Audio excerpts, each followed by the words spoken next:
Hi everybody, Maneesh Konkar here, and in this video we are going to talk about 10 things that CEOs and business leaders could do to create a better culture in their companies. Okay, now this is in context to the recent unfortunate death of an employee at a big four accounting firm, and she had a heart attack. She was very young, she was in her mid-20s. And in social media, there is a lot of talk going on about what each employee should do, and therefore you should run away from toxic cultures. Yes, of course you should do that, but we believe that culture A is created not by a management trainee who is fresh out of college or a graduate engineer trainee who's joining in after engineering. Culture is created by leaders. And second point is, we've been corporate trainers for so many years. We've done work with over 100 companies till now. We don't see one culture in a company. Culture in an FMCG company, I will tell you, every branch has a different culture because the branch manager is the one who decides it. That branch manager changes, another branch manager comes into the picture, and you have a different culture altogether. So there is a lot that each of us, each of you as middle-level managers, business leaders, presidents, and you don't have to be CEO of an Amazon or a large company to be and it's not as if culture changes just because you send a mail across and all. It takes months, it takes years, and it is done through the concerted efforts of a whole lot of people across every level in the company. So in this video, we're going to talk about 10 things that each of you could do to influence a culture within the company, at least within your own team. That's the point that we are talking about. Quick background, my name is Maneesh Konkar. I am a corporate trainer, been one for more than 20 years now. I did a short stint in ITC, and then before that I did my MBA from IIM Bangalore. And I work with companies to improve sales and marketing productivity. We do training workshops. We're a digital marketing agency. And remember to check out our courses. All the links are there in the description below. All right, so let's begin. So the first message to everybody is promote work-life balance, lead by example. So you as the CEO should be exiting the office at 6 p.m., not sending any mails after 6 p.m., not scheduling any meetings after 6 p.m.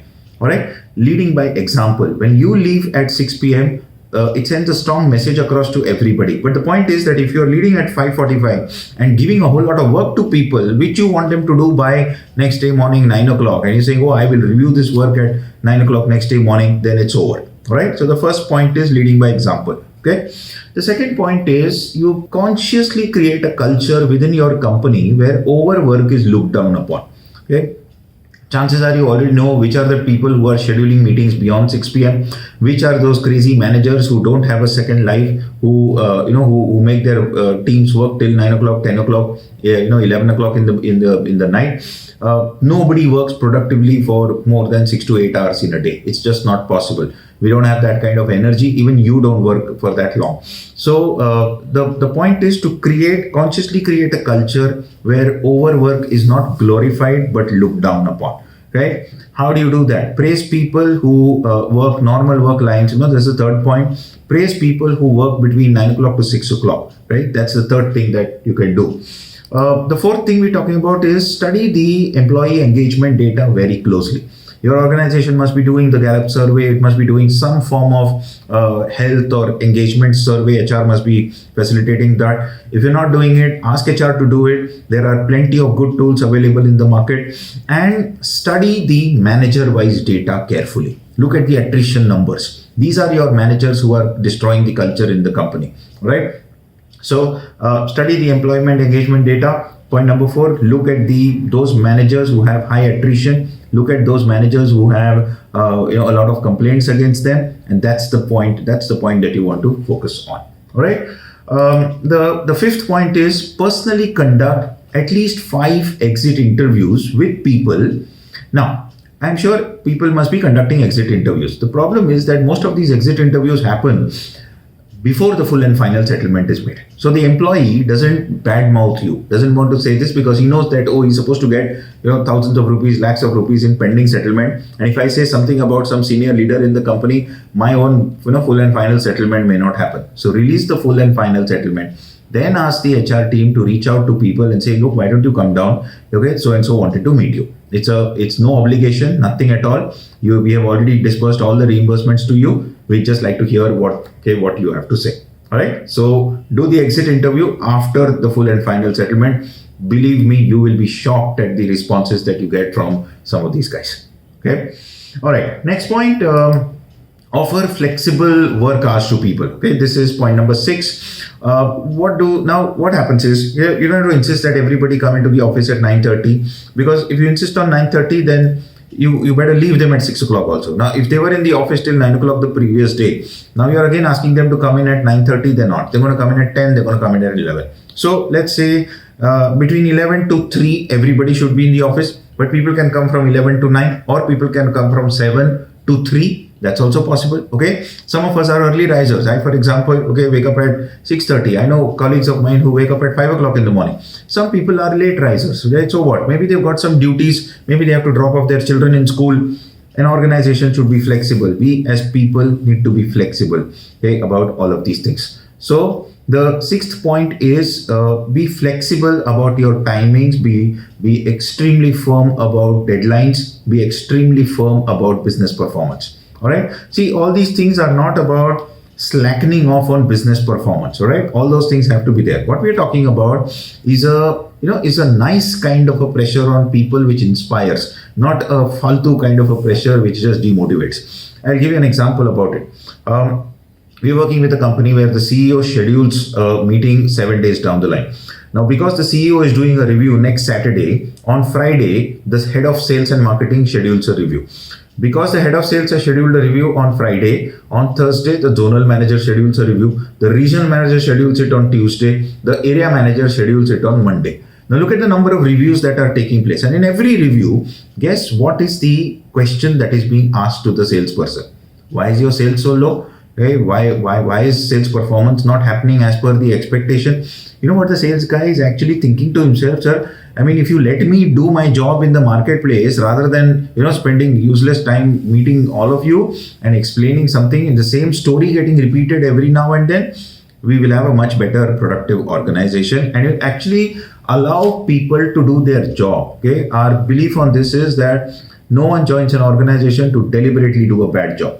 So if bad performance is happening, it is because of the manager, it is because of the processes that are there. All right. And both manager and processes is a leadership responsibility, not the responsibility of the employee. All right. Okay. So that's point number 6. Point number 7 is regularly have career and growth conversations with people at least 2 levels down. Okay, we used to do this in our branch. Our managers. I mean, we used to report to a manager. The manager has a skip level manager. The next level reporting into him. Our super boss, a skip level boss, used to do meetings with us regularly, at least once in a couple of months or so. That's good enough. That used to take us for the next 2-3 months or so. That's we've seen the great managers do that. Force your managers to do this with their skip level people. All right. Put this down as a calendar, put this down, and don't wait for HR to do it. Okay, this is actually the responsibility of every business leader. HR will only facilitate it, but the idea has to come, the belief has to come from you, who is the business leader over here. All right. Next point, we've already covered this. Celebrate people who work normal hours, 9 o'clock to 6 o'clock. Point number 8 is train managers on leadership development.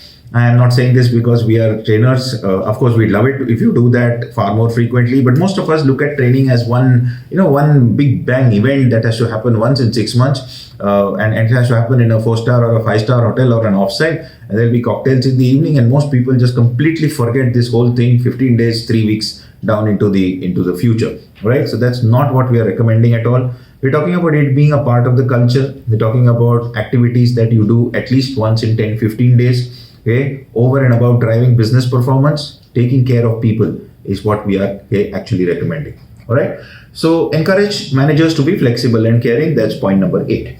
Point number 9 is celebrate team members who have a life outside of work. I mean, you got someone who goes and plays pickleball or plays football at 7 o'clock in the evening on a weekday. That's the guy you need to be celebrating and saying, okay, he manages his work very well. At the same time, he finishes work at 5:30, 6 o'clock, goes home and manages.